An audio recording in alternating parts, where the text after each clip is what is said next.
Somos Homo sapiens, y nuestra especie apareció durante un largo proceso evolutivo que comenzó hace millones de años. Pero ¿qué sabemos hoy en día sobre dicho proceso? El hombre desciende del simio, eso es seguro, pero ¿cómo y por qué se convirtió el simio en hombre? Creíamos que una cosa era segura: los simios se habían erguido sobre dos patas para sobrevivir en la sabana. Por ello, la adaptación a su entorno fue la fuerza impulsora de la evolución. Pero en la actualidad, numerosos fósiles empiezan a contradecir esa hipótesis. Científicos de varios campos están llegando ya a una conclusión diferente. La fuerza impulsora de la evolución no es externa, sino que yace en el interior de nuestras células.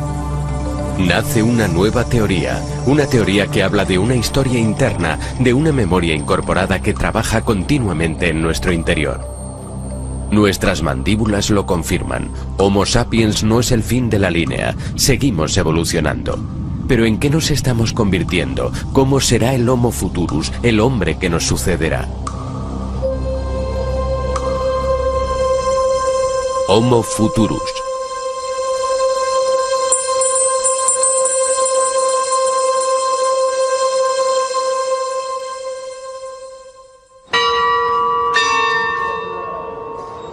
Durante los últimos 20 años, el número de fósiles encontrados se ha triplicado, y lo que revelan ha echado por tierra nuestras convicciones. La paleontología es una varaunda y cada reunión de expertos termina en un acalorado debate. Hay algo en la ciencia que es importante recordar. E incluso esos caballeros de las paredes que los rodean conocían algo llamado proceso de revisión por pares. La teoría de que los simios se irguieron sobre dos patas para adaptarse a la sabana se encuentra cada día con más pruebas contradictorias. Todas las tendencias apuntan claramente a una región arbolada al principio tal vez, pero no simplemente arbolada, quizá un mosaico con espacios abiertos y espacios de bosque. El aumento del número de descubrimientos embrolla el asunto, borrando las líneas divisorias y obligándonos a reconsiderar cuestiones fundamentales. ¿De dónde procedemos? ¿A dónde vamos?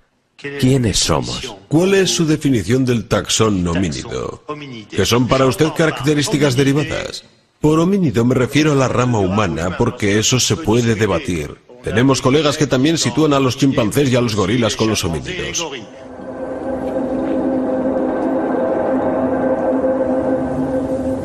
Las cuevas de Starkfontein se encuentran entre los emplazamientos más prolíficos de la Tierra. Aquí en 1997, Ron Clark descubrió uno de los fósiles que hizo que se tambalearan las teorías establecidas. A 12 metros de profundidad en el fondo de esta cueva había un esqueleto intacto de un antepasado que con el tiempo se había convertido en piedra. Se trataba de un individuo, un australopiteco, de hace unos 3.300.000 años aproximadamente, que vivía en un entorno de bosques y que, por algún motivo, se acercó demasiado a una entrada, a un hueco que iba a dar a las profundidades de esta cueva, y no pudo salir. Y es posible que allí sobreviviera durante mucho tiempo hasta que se murió de hambre. Pie Pequeño fue el primer esqueleto completo y fosilizado de australopiteco que se encontraba. Más que un simio, pero sin ser humano todavía. La estructura de su esqueleto permitió que los expertos confirmaran que ya caminaba erguido, pero la forma de su pie causó cierto revuelo, porque su pie estaba mucho mejor adaptado a la vida en los árboles que en la sabana. El pie indica que el pulgar del pie era parecido al de la mano, que se podía apartar ligeramente de los otros dedos. Podía hacer esto. Y eso además podría haberle sido útil al individuo para subirse a los árboles.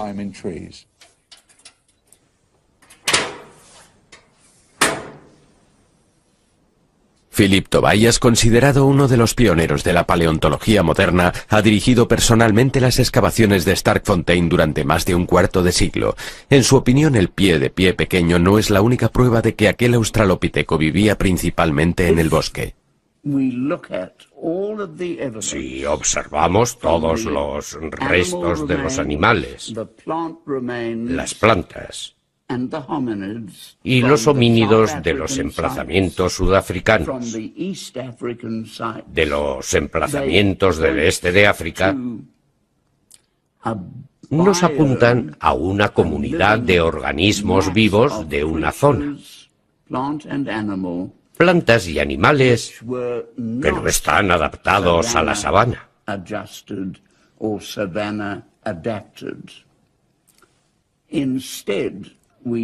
Y vemos, sin embargo, que son seres, tanto plantas como animales, que habrían estado bien adaptados para la vida en el bosque. Por lo tanto, nuestros antepasados ya se erguían sobre dos patas cuando vivían en el bosque. Nadie se había atrevido a imaginar que fuera posible, porque aquel dato crucial destruía la hipótesis que había dominado las ideas sobre la hominización durante casi 30 años. Durante 30 años, el Valle del Rift, en África Oriental, había sido considerado la cuna de la humanidad, ya que era allí donde se había encontrado el mayor número de fósiles de australopithecus.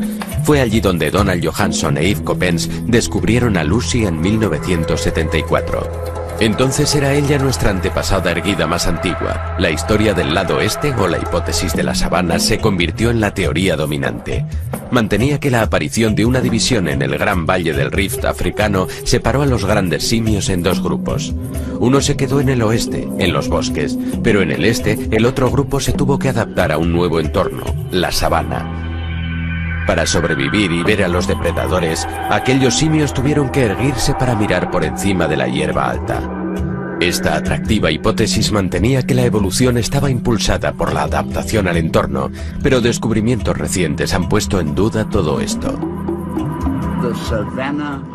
La hipótesis de la sabana, que se había mantenido durante tanto tiempo y con la que me crié como estudiante, está muerta. La hipótesis de la sabana está pasada de moda. Abran esa ventana y tiren la hipótesis de la sabana. Ya no es sostenible. Y si ese no es el motivo por el que nos erguimos, si eso no lo explica, ¿dónde estamos?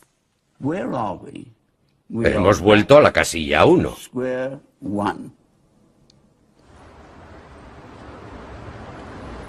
En 1983, la paleontóloga Anne Dambricourt sí había vuelto a la casilla 1.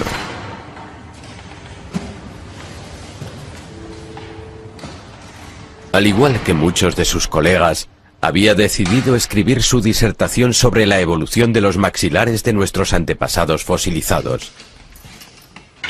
Su investigación le exigía repetir un gesto una y otra vez. Un gesto aparentemente trivial, pero ello la llevó a un asombroso descubrimiento. Les daba vuelta a los cráneos.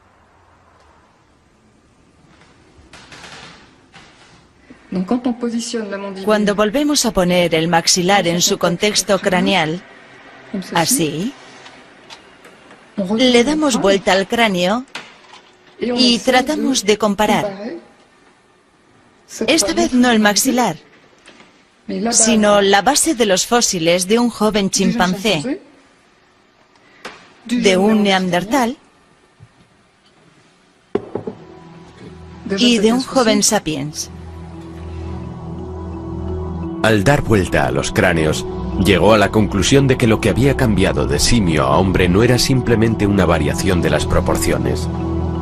Los cráneos debían ser considerados entidades dinámicas que obtienen un nuevo equilibrio al evolucionar de una especie a otra. Y la clave de ese equilibrio se encuentra debajo.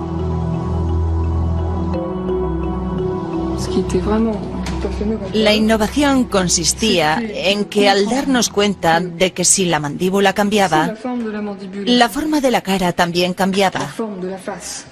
Y esto se debe sobre todo a un cambio en la posición de los huesos de la base.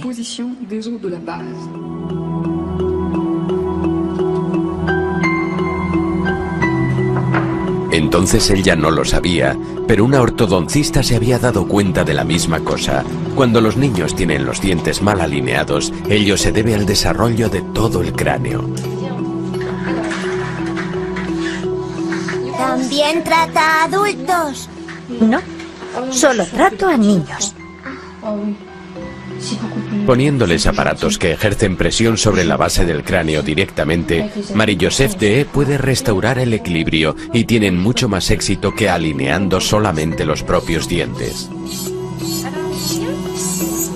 Tratamos a niños de 6 años e incluso a niños menores de 6 años porque nos pareció más sencillo intervenir a esa edad, intervenir directamente sobre el propio hueso, sobre su desarrollo. En Europa el 70% de los niños tienen problemas debido a tener dientes y mandíbula mal alineados. En los Estados Unidos el 80%, en Japón el 95%, un fenómeno en aumento pero que parece haber empezado en la Edad Media. Estos niños no son mutantes. Genéticamente son niños corrientes. Sus hijos, los míos.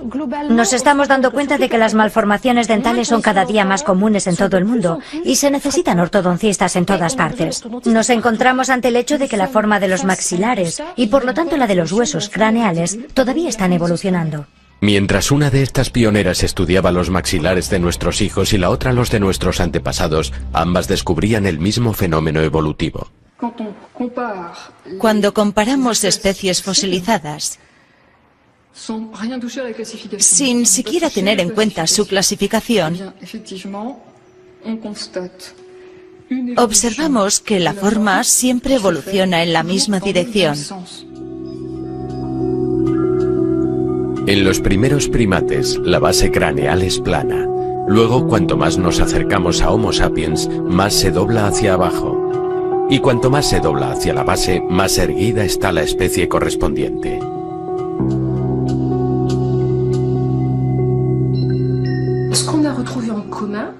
Lo que ambas descubrimos, sin tener conocimiento la una de la otra, es que en su trabajo Anne logró hablar de una flexión, dicho de otro modo, de cómo esta base de aquí se dobla durante el transcurso de la filogénesis.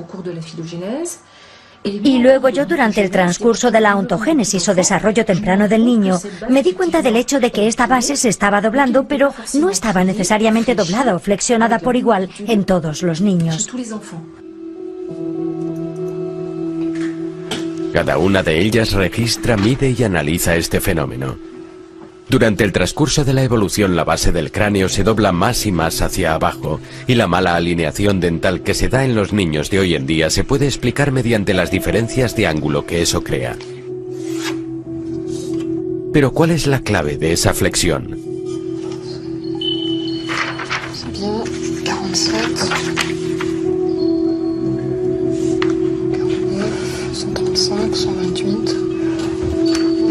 Ambas llegan a la misma conclusión. La base craneal, al igual que todo el cráneo, está dispuesta alrededor de un solo hueso, el esfenoide. Resulta que al seguir hacia atrás el recorrido de la evolución, el primer hueso que se asienta en su lugar y dicta la posición de los demás huesos por medio de su forma, es el que llamamos esfenoide. Es el hueso más complejo y diferenciado del cráneo. El esfenoide, un hueso enclavado en el centro del cráneo. Un hueso de 10 centímetros de ancho. Un hueso con forma de mariposa situado al nivel de los ojos justo por debajo del cerebro. Este hueso es el núcleo alrededor del cual primero nuestro cráneo y luego todo nuestro esqueleto toma forma durante el transcurso del desarrollo. El hueso esfenoide es el pilar principal de todo nuestro gran rompecabezas craneal. Delante de él se encuentra la zona frontal, a los lados, los temporales y los parietales. Detrás hay una serie de huesos que se ensamblan en la columna vertebral y determinan nuestra postura bípeda. Y hay una articulación importante que une el esfenoide con el occipital. Dichas articulaciones se mueven en el acto de masticar. Se mueven y absorben todas las restricciones del bipedalismo. Aunque parezca que todo es sólido, tratamos con la mecánica de los fluidos. Por lo que no tenemos solo un montón de huesos. Lo que tenemos es un rompecabezas que, de hecho, está vivo y se mueve. El esfenoide es la piedra angular. La forma de este hueso ha evolucionado durante millones de años y cada vez que se dobló dio lugar a una nueva especie en nuestra familia. Lo extraordinario es que en 60 millones de años el esfenoide ha cambiado de forma 5 veces, doblándose cada vez un poco más. ¿Cómo podemos explicar la repetición de dicho fenómeno en intervalos de millones de años? Por primera vez sale a la luz una nueva tendencia, una especie de hilo narrativo que parece abarcar la historia de la evolución desde los primeros primates hasta el hombre moderno. ¿En qué momento del desarrollo individual encaja en su lugar este importante hueso? ¿Y cómo? Anne d'Ambricourt ahonda en el estudio del desarrollo fetal y embriónico. Quiere localizar el momento exacto en el cual el esfenoide adquiere su forma.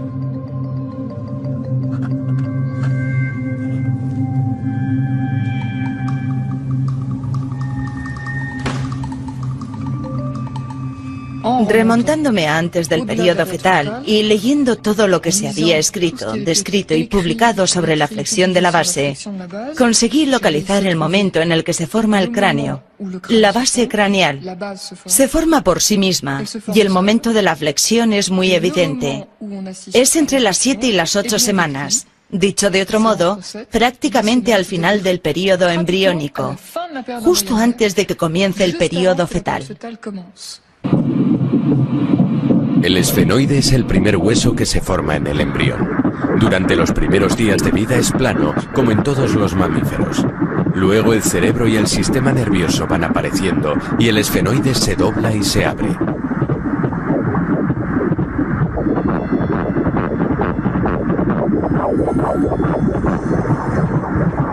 Estudiando el desarrollo de este hueso en distintas especies de primates, Anne d'Ambricourt descubrió esa misma flexión exactamente, aunque mucho menor en las otras especies que en el hombre.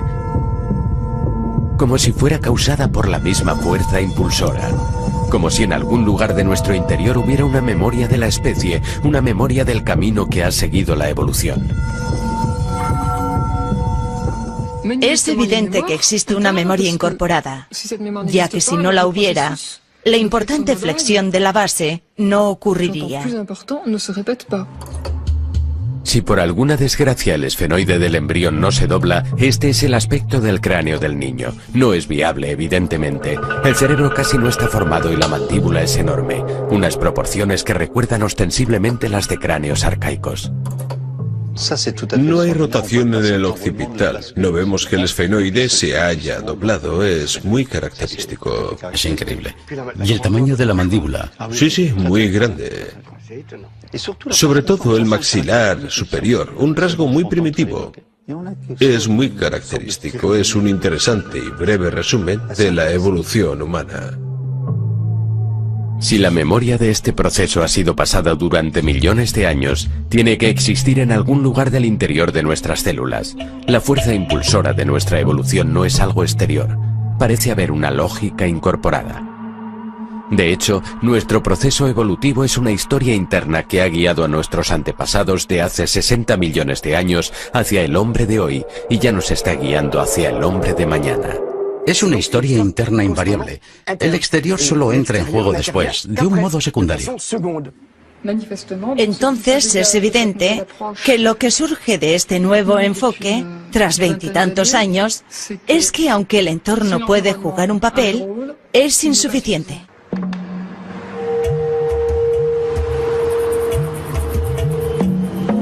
La aseveración del papel decisivo de una historia interna es radicalmente opuesta a la teoría de la adaptación al entorno como fuerza impulsora de la evolución. En relación al clima, me gustaría recapacitar sobre la cuestión específica.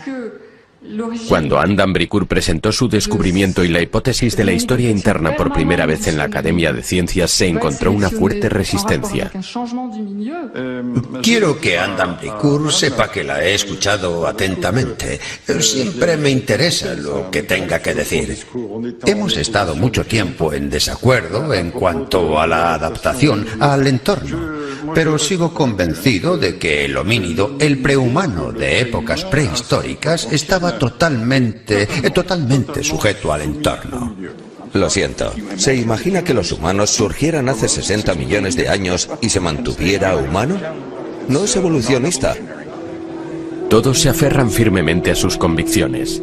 Adam Bricourt se da cuenta de que para poder convencer, tiene que llegar a comprender a fondo el proceso que ha identificado y descifrar el asombroso movimiento de nuestro esfenoide. ¿Qué es lo que lo activa? ¿Qué es lo que hace reaccionar a esa memoria? ¿Qué activa la memoria? Esas son preguntas que tenemos que hacer si realmente queremos saber más sobre el Australopiteco, el Homo sapiens y demás.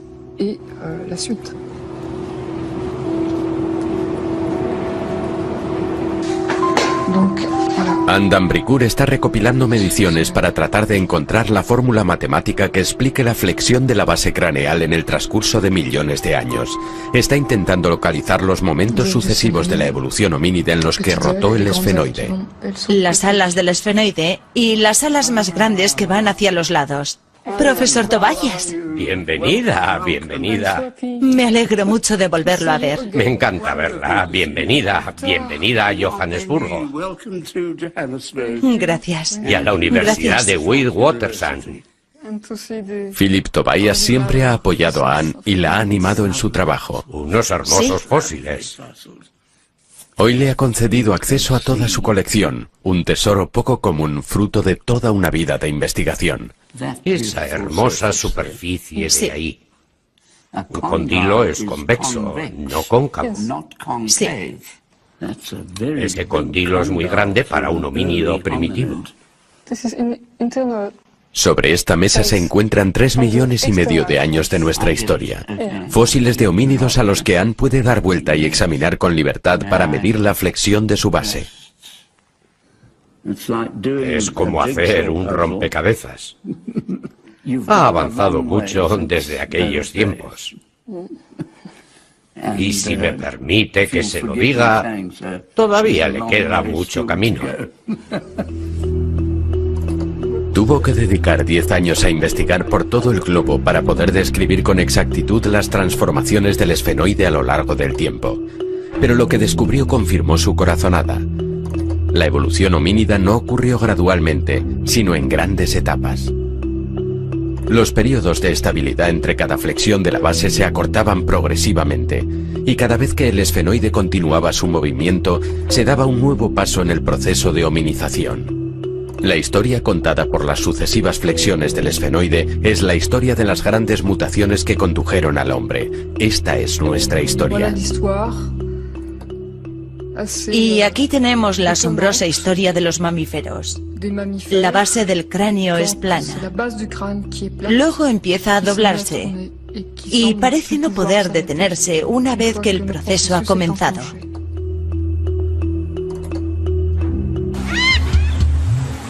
Esta historia comenzó hace 60 millones de años. Los bosques de todo el planeta estaban llenos de prosimios, nuestros primeros antepasados. Estos lémures de Madagascar son los últimos supervivientes modernos de la especie. Son los primeros personajes principales de la gran historia interna, pero su esfenoide todavía no se ha doblado. Cuando observamos la base, es larga y plana. Estos prosimios ya tenían algo en común con nosotros, una rudimentaria versión de nuestra mano, con un pulgar que millones de años después sería indispensable para el hombre.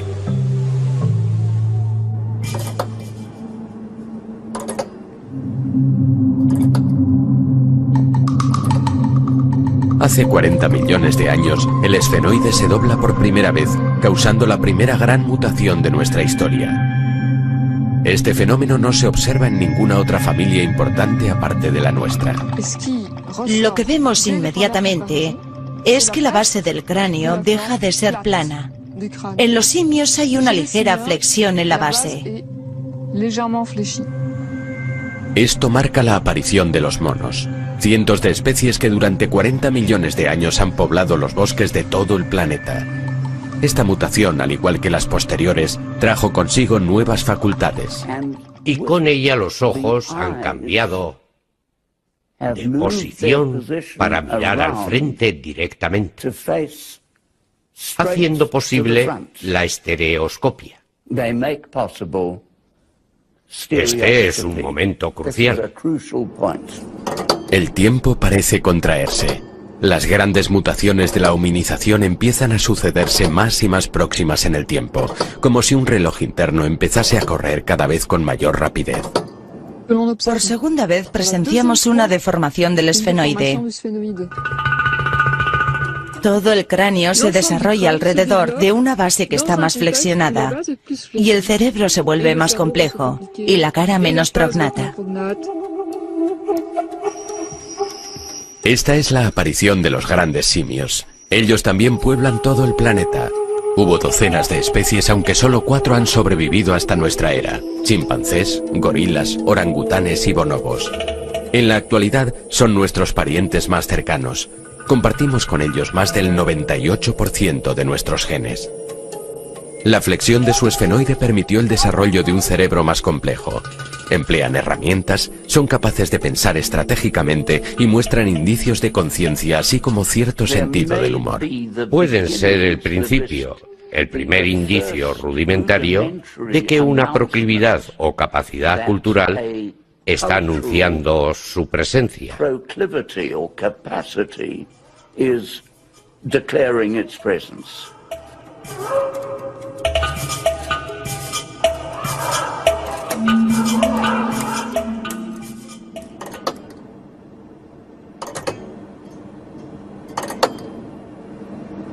El paso se acelera nuevamente.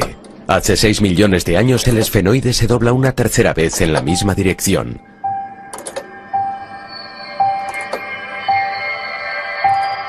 Es la aparición del australopiteco. Ya no es un simio, pero tampoco es humano todavía. Nunca ponen peso sobre sus extremidades delanteras, al contrario de los grandes simios. Han adquirido cierta verticalidad, aunque no como nosotros. En el interior, la base está doblada y ha rotado hacia arriba, pero no en el exterior, por lo que aún eran inestables. Y cuando se movían, carecían del sentido de equilibrio bípedo del hombre.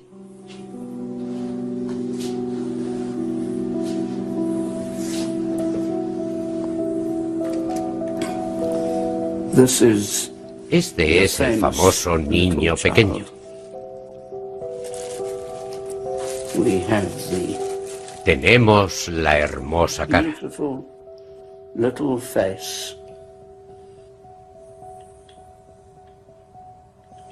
Una articulación perfecta. Et voilà, el cerebro. Taún, uno de los fósiles de Australopiteco más preciados. Esta joya tiene 2.300.000 años. Incluye el único molde de cerebro fosilizado encontrado hasta la fecha. Con un volumen de 500 centímetros cúbicos, es mucho más pequeño que el nuestro, pero más complejo que el de un simio. Fue la nueva posición del esfenoide lo que hizo tal desarrollo posible. El cerebro fue la clave. No solo tenían una mano que podía manipular herramientas, sino que tenían un cerebro que les decía lo que podían hacer con ellas. Y el cerebro les decía cómo evitar enfrentamientos con los carnívoros. Así que vivían de su ingenio, de su cerebro y de la cultura que estaban creando. Provistos de esas nuevas armas, los australopitecos se aventuraron en las cercanas sabanas, muy probablemente para cazar, pero durante 2 o 3 millones de años más, su hábitat siguió siendo el bosque y continuaron refugiándose en los árboles durante la noche. Quizá durmieran en los árboles por seguridad, ya que por lo general los leopardos no suben a los árboles altos como hacen hoy los gorilas y como hacen hoy los chimpancés.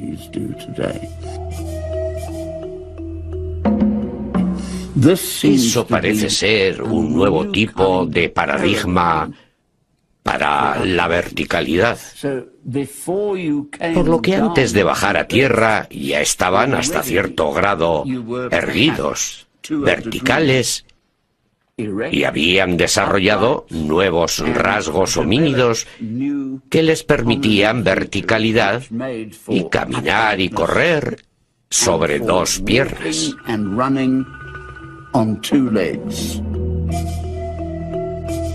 El reinado de los australopitecos duró 4 millones de años. El género comprendía numerosas especies, pero el esfenoide era similar en todas ellas. Su inteligencia les permitió fabricar herramientas más sofisticadas, pero nunca dominaron el fuego. Sus fósiles se encuentran en el sur, el este y el norte de África, aunque parece que nunca salieron del continente. Y aquel animal se lo llevó todo por delante y se convirtió, creemos, en usted y yo.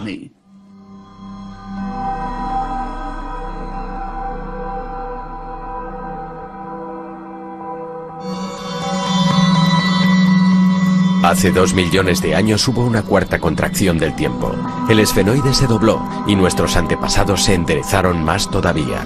Es la aparición de aquellos que llamamos Homo, una denominación que engloba varias especies bautizadas en cada descubrimiento sucesivo: Ergaster, habilis, erectus.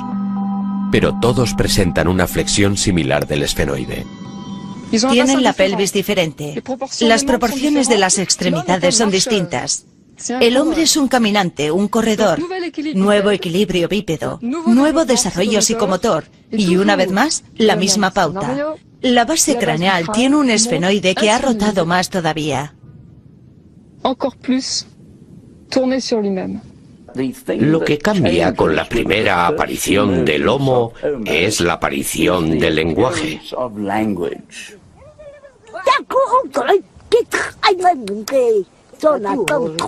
La nueva posición de su esfenoide incrementó aún más la complejidad cerebral de aquellos primeros hombres. También les liberó parcialmente la laringe, lo que hizo posible el habla, pero nuestras vocales actuales todavía estaban fuera de su alcance.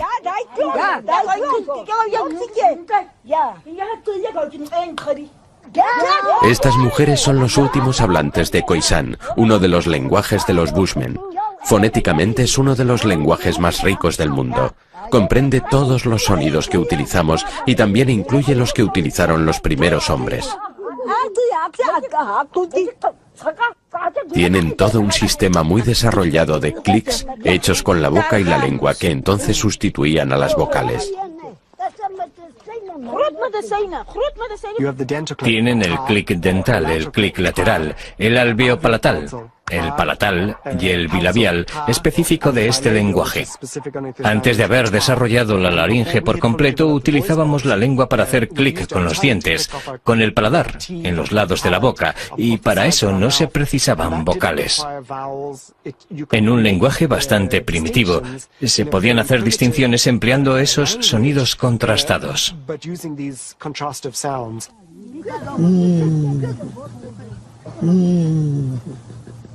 Estas mujeres son las últimas que pueden arrojar alguna luz sobre cómo empezó a hablar el hombre. Ese es el clic del león. El Bushman lo aprendió de él. Nuestros clics proceden del rugido del león. Se oye cuando cierra la boca, igual que el Bushman. El león. También se oye cuando ruge.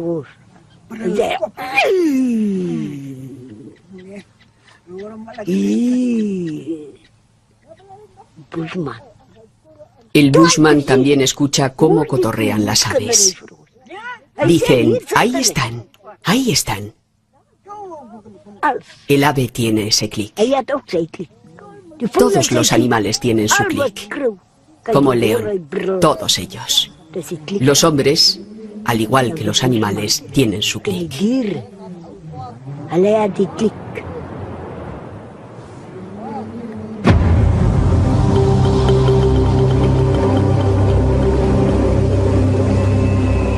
Dotado de lenguaje y pensamiento complejo, siendo un buen tallador y capaz de cazar grandes animales, el hombre sigue los cursos de agua y sale del continente africano por primera vez. Se dispone a conquistar el planeta.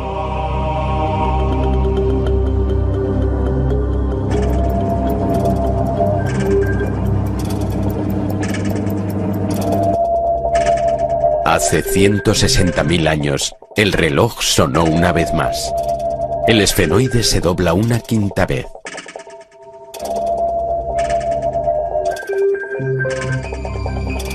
El cerebro se vuelve más complejo.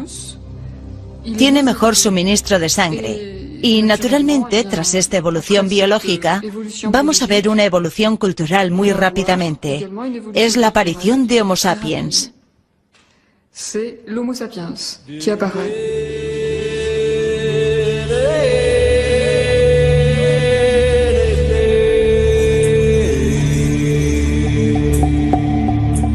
Es la llegada del pensamiento abstracto. El artefacto de piedra ya no solo es útil, se convierte además en un objeto de valor. El arte comienza a aparecer en las superficies de las rocas de todo el mundo. La cuestión es, ¿fueron estos los primeros rudimentos de la escritura? Eso entra en la imagen muy recientemente, pero creo que hablaron de ello mucho antes de hacerlo.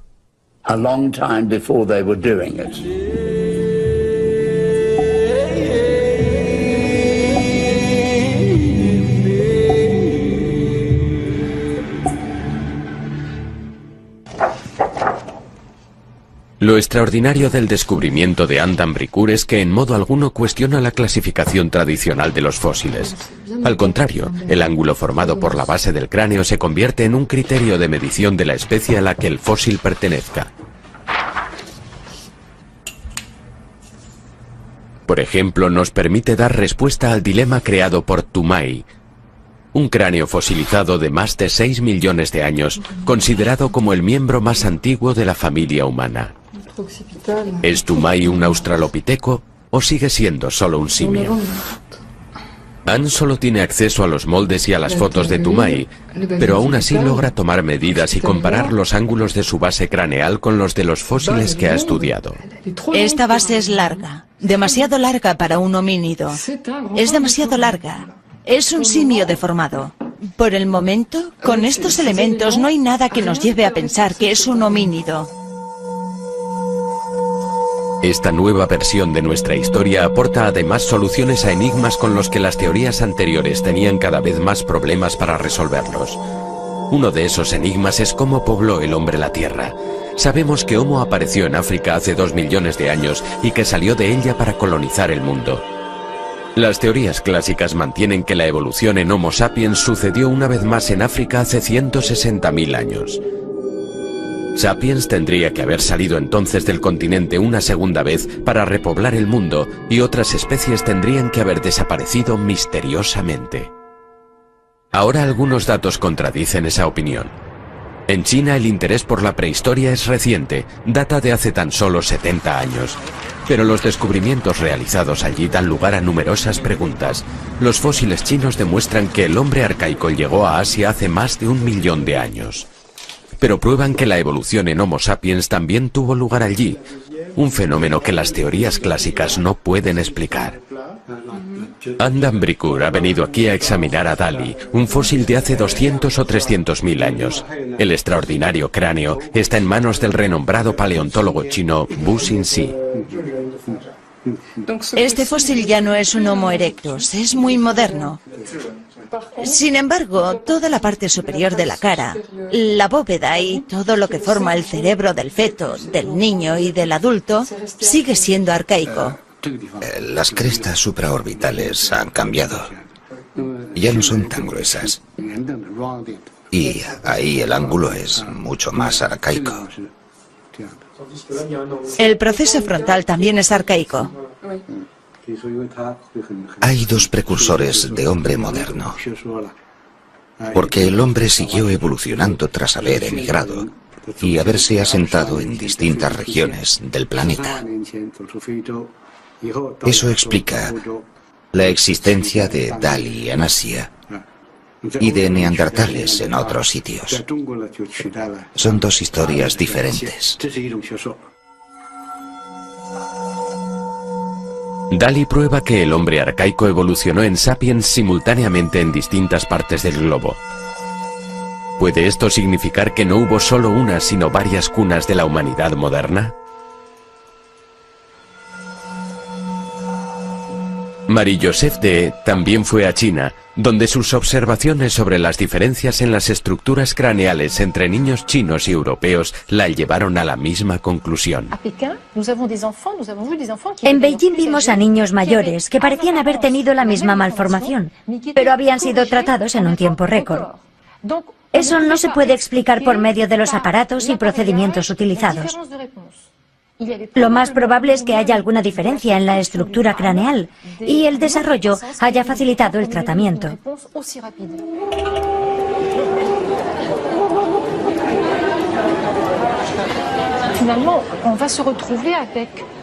Al final vamos a terminar con una estructura, un rompecabezas craneal, por decirlo así, que no encaja del mismo modo dependiendo de si su lugar de nacimiento es europeo, africano o asiático.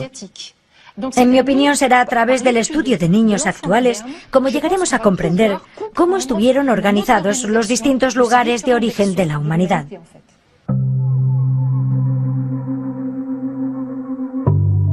Si la humanidad moderna tiene distintas cunas realmente, entonces Sapiens no tuvo que salir de África una segunda vez para repoblar el mundo. Esta hipótesis cambia por completo el mapa de cómo poblaron los humanos el mundo. De hecho, Homo salió de África hace 2 millones de años, pero luego evolucionó en distintas regiones del planeta donde surgió un creciente número de especies. Algunas de ellas, como Neandertal en Europa o el Sinanthropos en Asia, se extinguieron sin dejar descendencia, pero otras en África y Asia simultáneamente dieron origen a los humanos modernos.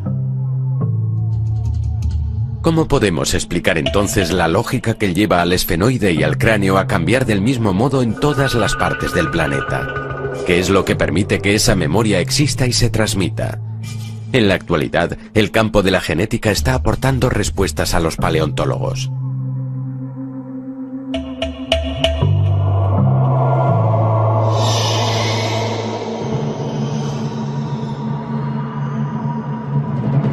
Hay una causa repetitiva, y esa causa es genética, lo que significa que está programada, es hereditaria, podemos localizarla, está conservada, es interna, es transmisible. Es evidente que la estructura cerebral y la contracción facial están controlados indudablemente por genes reguladores, o genes arquitectos, genes OX, o genes homeobox, como los llaman, que son genes que regulan y controlan el desarrollo embriológico individual.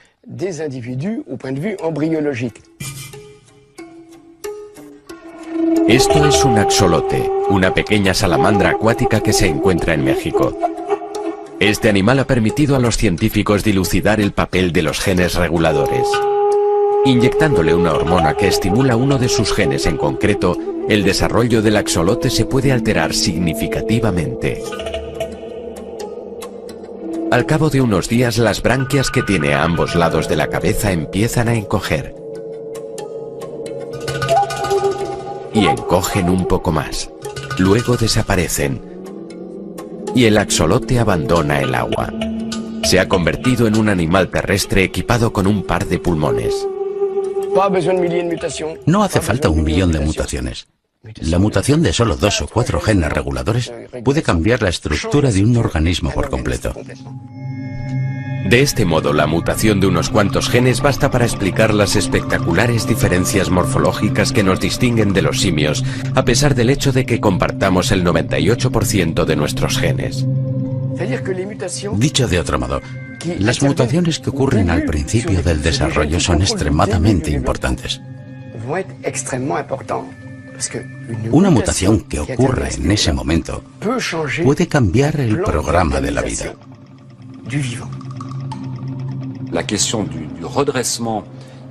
Para el enderezamiento de cuadrúpedos, hasta alcanzar una postura erguida, fue necesaria toda una serie de mutaciones que no se pueden relacionar con una sola parte del cuerpo, por lo que es muy difícil imaginar que todo el proceso tuvo lugar gradualmente, de un modo lineal, con el animal evolucionando cada vez un poco más erguido, caminando mejor y mejor.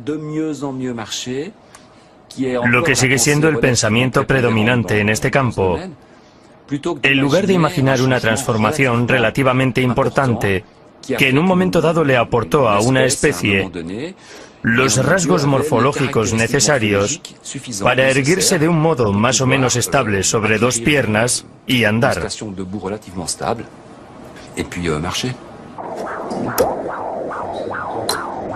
Estos recientes descubrimientos en el campo de la genética reafirman la hipótesis de la evolución humana a través de las grandes mutaciones, los pasos que Adam Bricourt está midiendo con las sucesivas flexiones del esfenoide. Pero ¿y la lógica incorporada a este proceso? La programación de dicha lógica incorporada es como una cinta que hay que reproducir de un modo u otro y que es transmitida de padres a hijos y que existe en cada una de nuestras células. Es nuestro ADN.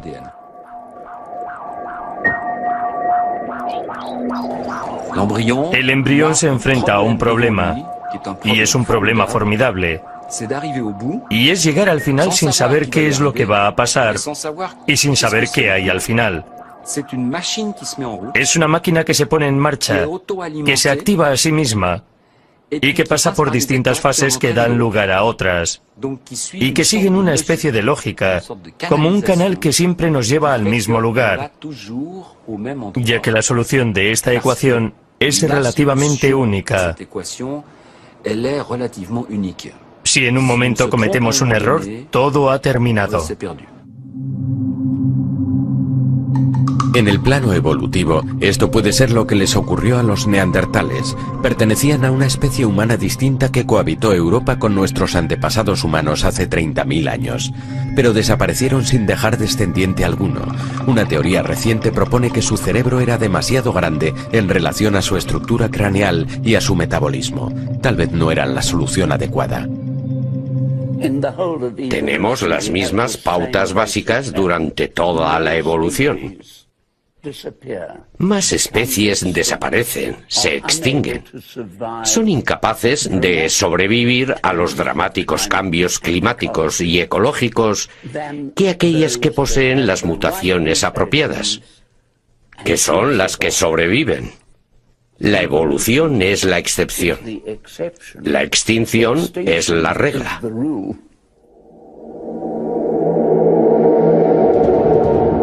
¿Significa esto que existe una dirección, un camino, un proceso global en funcionamiento que la evolución sigue en todas partes? Es una inquietante pregunta que todos los científicos que estudian los orígenes de la vida y la historia del universo se deben hacer. Estoy convencido de que la historia de la vida surgió así. Desde la materia inerte más simple hasta la más compleja. La mejor prueba que tenemos es que todos los fósiles de los primeros 3.000 millones de años son unicelulares. Y tenemos que esperar otros 1.000 millones de años para encontrar fósiles multicelulares, seres vivos que fueran multicelulares. Y la regla general de nuestro universo está escrita tanto en la Tierra y en el cielo, como en la historia de la vida y en la historia del hombre.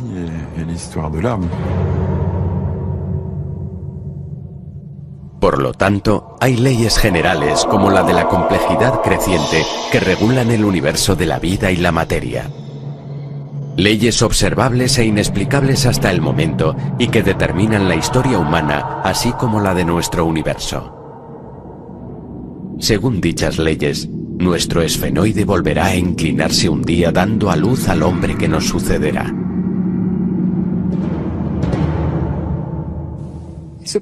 No hay motivos para que el proceso se detenga en el Homo sapiens.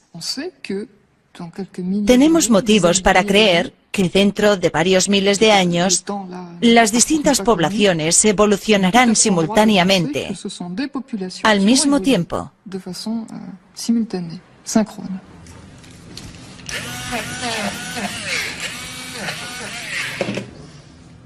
¿En qué nos estamos convirtiendo entonces? ¿Nos permite lo que sabemos actualmente sobre nuestra evolución pasada imaginarnos cómo será el Homo futurus? Nuestra forma todavía puede evolucionar. Creo que la forma de la cara todavía no está terminada. La forma de la cara no está acabada. Y en cuanto a la forma del maxilar superior, no estoy segura de cómo va a evolucionar teniendo en cuenta el crisol de poblaciones diversas. Por otra parte, en el futuro inmediato tenemos la construcción de un número de neuronas que se está multiplicando y que está sucediendo ahora mismo. Al menos tenemos la impresión de que a nivel cognitivo el cableado neuronal está ocurriendo ahora mismo y muy rápidamente.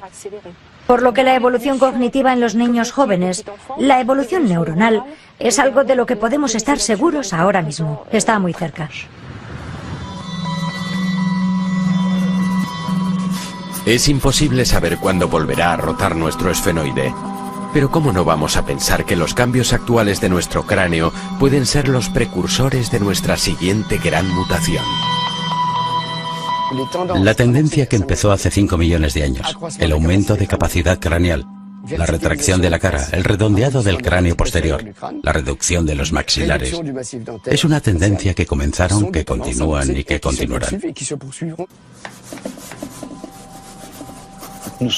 Dentro de 1 millón de años, si la Tierra no ha volado por los aires, tendremos el cráneo muy alto y muy redondo con maxilares muy pequeños.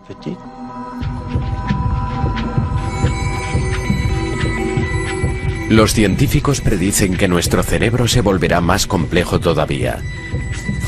¿Saldrá a descubrir nuevos mundos este hombre de frente enorme, como hicieron sus antepasados?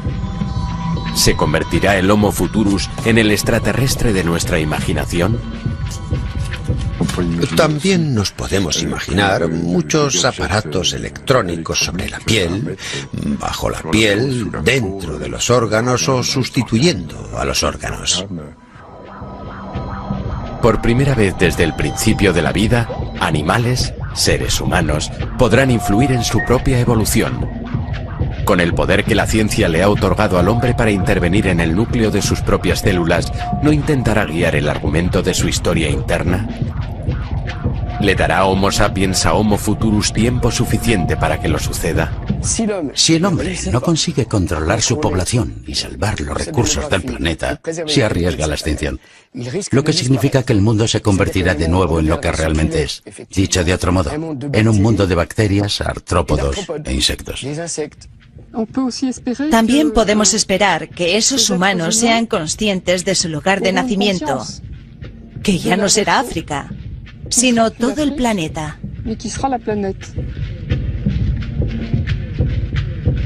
Es lo que haga con ese cerebro lo que será importante para su supervivencia y adaptación. Ese es el verdadero mensaje de la evolución humana. Enseñar a los niños qué significa lenguaje. Enseñar a los niños los mecanismos de supervivencia y enseñarles los mensajes de los rituales y lo espiritual que se están convirtiendo. Se han convertido en algo cada vez más importante para la supervivencia humana. Ahí está el futuro.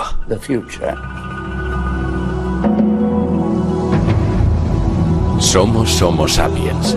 Somos los primeros seres con un cerebro lo bastante complejo para cuestionarnos la historia y el significado de nuestra propia evolución. Pero estamos lo bastante evolucionados para encontrar las respuestas o seguiremos encontrándonos con obstáculos que Homo Futurus podrá un día superar.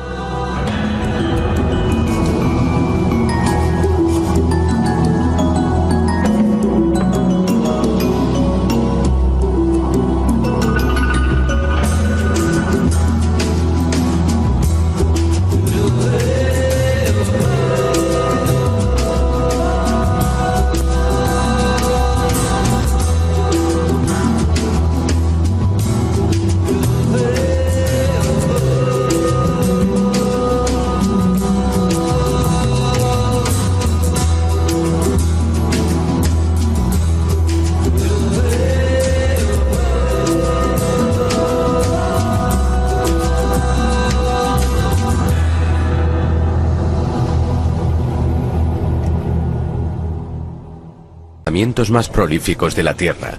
Aquí en 1997, Ron Clark descubrió uno de los fósiles que hizo que se tambalearan las teorías establecidas. A 12 metros de profundidad en el fondo de esta cueva había un esqueleto intacto de un antepasado que con el tiempo se había convertido en piedra. Se trataba de un individuo, un australopiteco, de hace unos 3.300.000 años aproximadamente, que vivía en un entorno de bosques y que, por algún motivo, se acercó demasiado a una entrada, a un hueco, que iba a dar a las profundidades de esta cueva, y no pudo salir. Y es posible que allí sobreviviera durante mucho tiempo hasta que se murió de hambre. Pie Pequeño fue el primer esqueleto completo y fosilizado de australopiteco que se encontraba. Más que un simio, pero sin ser humano todavía. La estructura de su esqueleto permitió que los expertos confirmaran que ya caminaba erguido, pero la forma de su pie causó cierto revuelo, porque su pie estaba mucho mejor adaptado a la vida en los árboles que en la sabana. El pie indica que el pulgar del pie era parecido al de la mano, que se podía apartar ligeramente de los otros dedos. Podía hacer esto. Y eso además podría haberle sido útil al individuo para su civilización durante casi 30 años. Durante 30 años el Valle del Rift, en África Oriental, había sido considerado la cuna de la humanidad, ya que era allí donde se había encontrado el mayor número de fósiles de australopitecos. Fue allí donde Donald Johanson e Yves Coppens descubrieron a Lucy en 1974. Entonces era ella nuestra antepasada erguida más antigua. La historia del lado este, o la hipótesis de la sabana, se convirtió en la teoría dominante. Mantenía que la aparición de una división en el gran Valle del Rift africano separó a los grandes simios en dos grupos.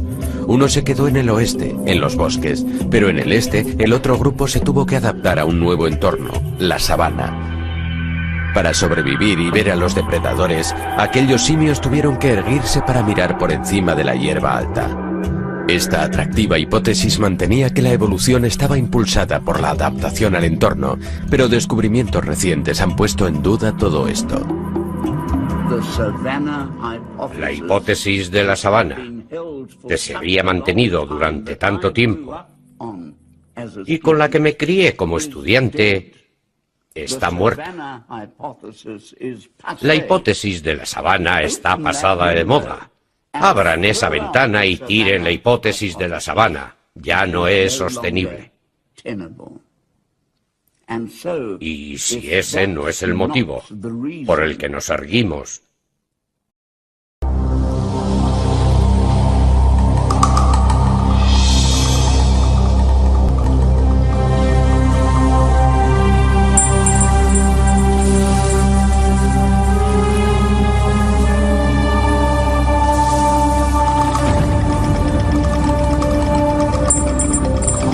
somos Homo sapiens, y nuestra especie apareció durante un largo proceso evolutivo que comenzó hace millones de años. Pero ¿qué sabemos hoy en día sobre dicho proceso? El hombre desciende del simio, eso es seguro, pero ¿cómo y por qué se convirtió el simio en hombre? Creíamos que una cosa era segura: los simios se habían erguido sobre dos patas para sobrevivir en la sabana. Por ello, la adaptación a su entorno fue la fuerza impulsora de la evolución. Pero en la actualidad, numerosos fósiles empiezan a contradecir esa hipótesis. Científicos de varios campos están llegando ya a una conclusión diferente. La fuerza impulsora de la evolución no es externa, sino que yace en el interior de nuestras células. Nace una nueva teoría, una teoría que habla de una historia interna, de una memoria incorporada que trabaja continuamente en nuestro interior. Nuestras mandíbulas lo confirman. Homo sapiens no es el fin de la línea, seguimos evolucionando. ¿Pero en qué nos estamos convirtiendo? ¿Cómo será el Homo futurus, el hombre que nos sucederá? Subirse a los árboles.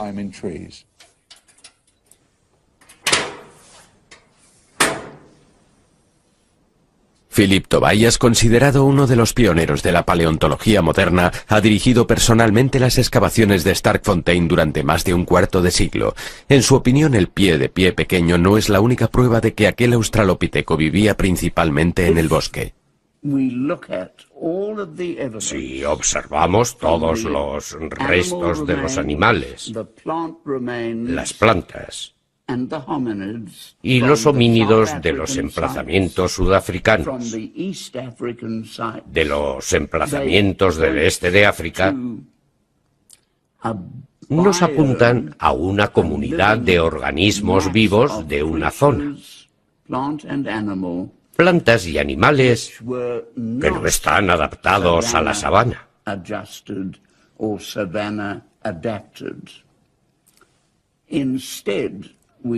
Y vemos, sin embargo, que son seres, tanto plantas como animales, que habrían estado bien adaptados para la vida en el bosque.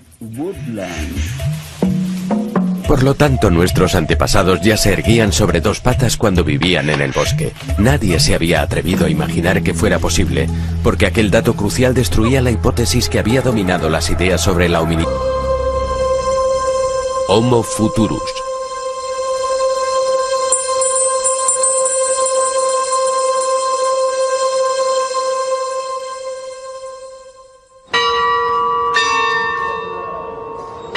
Durante los últimos 20 años, el número de fósiles encontrados se ha triplicado, y lo que revelan ha echado por tierra nuestras convicciones. La paleontología es una varaunda y cada reunión de expertos termina en un acalorado debate. Hay algo en la ciencia que es importante recordar. E incluso esos caballeros de las paredes que los rodean conocían algo llamado proceso de revisión por pares.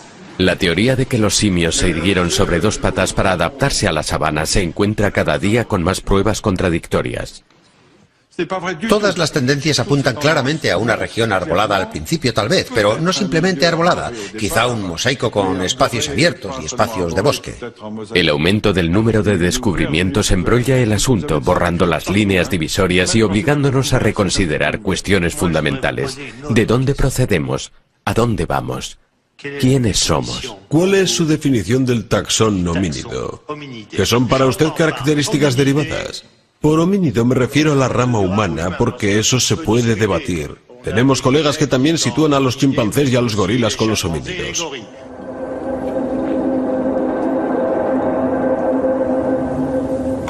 Las cuevas de Starkfontein se encuentran entre los emplazamientos